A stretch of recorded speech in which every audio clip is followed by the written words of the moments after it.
welcome back to Drinking by My Shelf. I'm Emma and today I was tagged to do the Booktube Real Talk tag. Stumbled over the words there a bit. But thank you to Jess from Read by Jess for tagging me in this. Really fun questions, so let's get started. And this tag was created by Alyssa J, so I will link to her original video below. Question number 1. What is somebody nobody told you before starting your Booktube channel? And nobody told me that Booktube existed. I didn't know. I just wanted to make some videos. The first ones I put were me and my best friend Kelsey just sitting in her bed, just like randomly rambling on about books. I will link to those if you want to see the early days of Booktube. And I didn't know that Booktube was a thing. I found out like straight afterwards, once I uploaded that first one. I then, in the recommended things, saw there were so many videos about books online and I was thrilled. And then I discovered Booktube and then I was really happy. But yeah, I wish someone had told me it existed, because then maybe I could have watched some of the videos and kind of had a more polished entrance to Booktube, maybe. Question number 2, what is your opinion on typical Booktube videos, i.e. wrap-ups and TBRs and hauls? I don't have a negative opinion of them. I think that they are the most popular videos, lots of people love to make them, lots of people love to watch them. I personally don't really like to watch them. Even from my favourite booktubers, I won't ever actually click on those videos. And it's interesting because I watched Read by Jess did her answers to this tag, and she said that those are the ones that she will watch first of a new person. So if you're doing the kind of more creative, wacky, out there ones, she'll only watch those if she already likes you or like knows you as a YouTuber. Whereas to get started, she would go in with the wrap-ups. And I think I'm the exact opposite. I would never just watch the wrap-up of a new person because that format doesn't excite me. I would start with the more out there ones. And then maybe if I really, really liked them, I might look at their wrap-up or their hauls just because I'm interested. But to be honest, even then it's quite rare. I'm not particularly excited by those formats. But, you know, each their own, because most people seem to like those ones the best. I, on my channel, do Balancing the Books instead, because I like going through talking about all the books that I've read each month and all the books that I got each month, but I kind of made it into like a little game, the Balancing the Books game, because I think that's what I would be more inclined to watch on someone else's. I don't tend to just watch the straight hauls. I like it to have some kind of angle. Question 3, what is an assumption that you had about Booktube before you joined, and was it proven to be correct?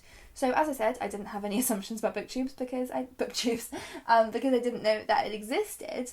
But what would be an assumption that I had, I wonder? I guess it would be easy to assume that you have to read the same books that everyone else is reading, because the big channels tend to be like younger people, American people talking about like the big YA fantasy books.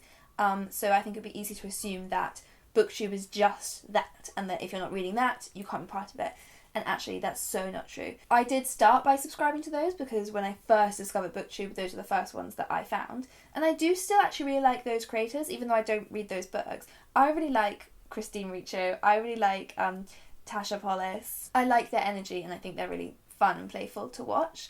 But for me, when I think of Booktube, I don't really think of them, partly because I think they've kind of moved on a bit. They've moved on to, you know, Christine's is more about writing now and Tasha's is more about beauty and fashion. So they've kind of moved on to their own thing.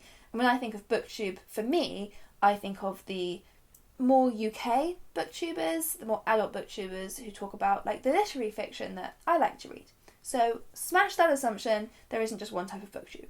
Question 4, what is something that you've done to help grow your audience? I don't know. I mean, my audience is still quite small, to be honest, so maybe I haven't cracked it yet. It definitely started to grow when I started to do stuff like Book Jail and Balancing the Books, because I think people quite enjoyed kind of knowing what they were in for each month. So I think that's when it sort of started to grow a bit. But I don't think there's ever been a kind of big surge. I don't think there's something that I've changed that started to grow it. I am going to try and do more regular videos because I think that can grow it a bit. I'll report back and let you know if that works. Question 5 is, what is a common mistake that you see new booktubers making? And I guess it kind of ties in with my assumption thing. Don't feel like you have to go out there and buy the books that Booktube is talking about. If you want to, and if you want to kind of join the excited fandom about that, absolutely. But don't feel that you have to. I think that's a mistake if that's not your... I'm burping so much from the beer.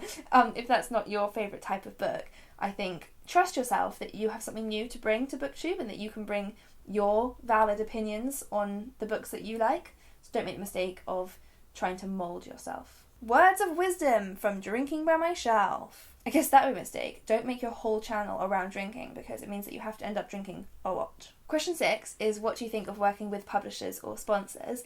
And I think great. Like, why is it a bad thing to end up getting paid or valued for your work? Like, Booktube is valuable to publishers, so we should get stuff in exchange for them. I think that's great.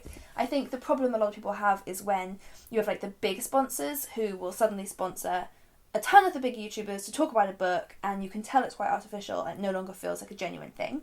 But if you're getting sponsored by, maybe you're getting sponsored by something outside the book world, like I've seen people get sponsored by Skillshare or something like that, I think great, like you've earned it, get that money. What you're making is really valuable content, and so you deserve to get something for it. And finally, question 7 is, do you think Booktube is dying? God, no! I mean, I hope not, because it's my literal entire job, so that would be sad. I think, if anything, Booktube is growing and growing. You know, like Michelle Obama knows what Booktube is now. It's exploding. I think it's expanding a lot. I think it's changing a lot, so maybe the old Booktube is kind of fizzling out to make way for a new Booktube that is a lot bigger, a lot broader, a lot more smaller channels rather than a few huge channels. I think it's just evolving and getting more and more, and I'm really excited to see where it goes. I don't think it's dying at all. No, don't fear. The final question is to tag your friends, but I feel like everyone's already done this tag, or a lot of people have, so, you know, if you haven't done it, you're tagged. You are my friend. So give this video a thumbs up if you liked it, and comment below with any of your answers. What were your assumptions about Booktube before you joined? Or if you haven't joined it, what are your assumptions? And I will break them for you. And of course, do subscribe to this channel because I post new videos every week. See you next time.